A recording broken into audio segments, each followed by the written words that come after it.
Hey, what's up everybody? I'm Chef Matty B. We're here today at TA in Brantford, changing up locations a little bit. We're celebrating National Beer Can Day, so I got a beer here, and we're gonna do a little beer can chicken for you. I know typically you do a beer can chicken on the grill, but I don't know what the weather looks like where you live, but out here in Brantford, it is pretty snowy and gross. So today, we're gonna be using this Monogram 36-inch dual fuel range with a convection oven. We're gonna be cooking our chicken in the oven, and we're gonna make a nice little sauce to go along with it using the gas range on top here. So to help us cook this chicken in the oven, I'm actually gonna use this beer can chicken tray that Broil King produces. So instead of having to use the beer can itself, it has this little cup where you can pour your beer in. The chicken sits on top. And then it also has this really great roasting pan to catch all of your drippings, or if you wanna add like onions and carrots to help flavor your chicken, you can add them to the pan as well to roast those and help flavor your chicken. So to start off, you wanna get your chicken out of this packaging, remove any giblets from the inside, and dry it off with a paper towel so that the spices will stick to it and you can get a nice oil coating on it. So now that our chicken's all nice and dry, we can get a spice blend thrown together, or if you have a favorite spice blend that you wanna use, you can do that instead of making your own. So for this spice blend, it's gonna be pretty simple, just your classic barbecue. We're gonna start off with a bit of onion powder and a bit of garlic powder. We're gonna add a little seasoned salt. I'm gonna use Old Bay. It's just like an amped up seasoned salt. If you haven't tried it, definitely gotta try this one. And a little oregano to that. We'll finish it off with a little bit of salt and pepper.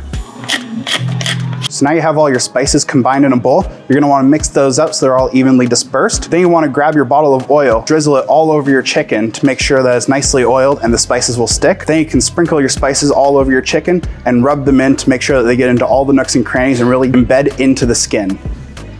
If you're using the Broil King roasting pan, it has a little cup that you can put your beer into. If you're not using that, then you just wanna make sure you sanitize your can before cooking it. You don't want any bacteria getting from your can into your chicken. You're gonna pour in about 2/3 of your beer. You're gonna save the rest to add to your pan to help keep the outside of your chicken juicy as well. If you're using just the can itself, save about 1/3 of your beer in a cup on the side and leave the rest in the can for roasting. So you're just gonna place your chicken over the can, or in our case, the roasting cup. When you put the chicken on, you're gonna wanna make sure you cross the legs. That'll just help the chicken stay a bit more in on itself, and you don't have to worry about the legs getting overcooked while the rest of the chicken's cooking. You're also gonna take the wings, you're gonna tuck them behind the back. You can make a small incision in the skin if you need that to help keep the wing tips pinned in place.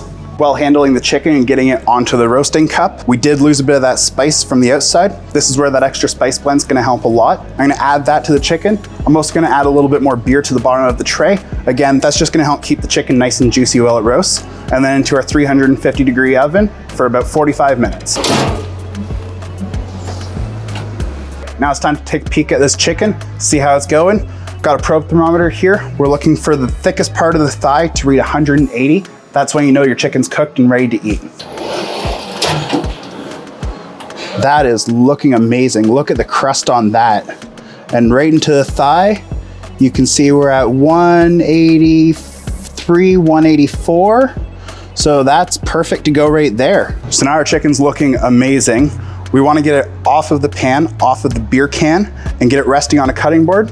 Definitely want it to rest for about 10 minutes. So we're gonna very carefully take it off. I got a giant spatula here to give me a hand with that, and then just tent it with a little bit of tin foil. That's gonna help keep some heat in while it's resting. You don't want your chicken getting cold. And one of the great things about using this Broil King roasting pan is it catches all of those drippings from the chicken while it was cooking. We can actually use all this juice to make a super delicious sauce to go with our chicken. So we don't wanna forget all those delicious juices inside the roasting cup too. You can just give that cup a little twist. It screws into the bottom to keep it in place. I like using a towel, but you can use a towel or oven mitts. Don't want to burn yourself, it is very hot. So we're just gonna unscrew it.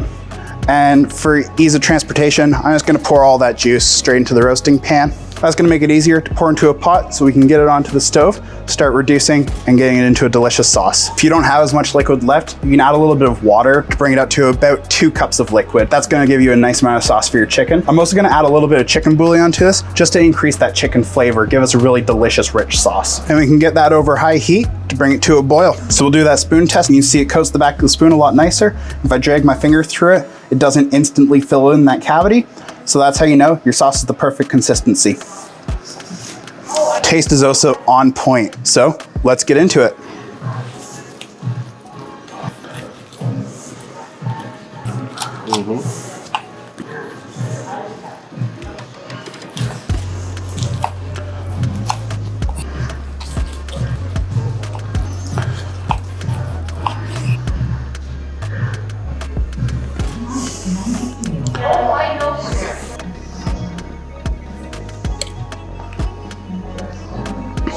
And now let's give it a try with that sauce too and see all those flavors come together.